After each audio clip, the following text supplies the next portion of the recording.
Go. Salam sejahtera, salam madani. Nama saya Kumaraguru Analelaki Ganesan. Saya daripada negeri Pulau Pinang.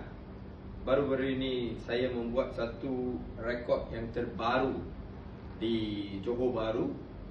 14 crown menunggang motosikal dengan kuasa tinggi 1800 cc.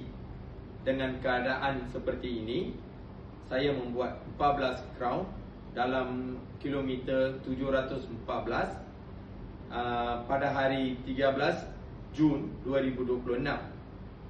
So daripada penciptaan baru ini didapati Amazing Malaysia Book of Record menghargai pencipta baru saya ini dan saya dapat anugerah ini.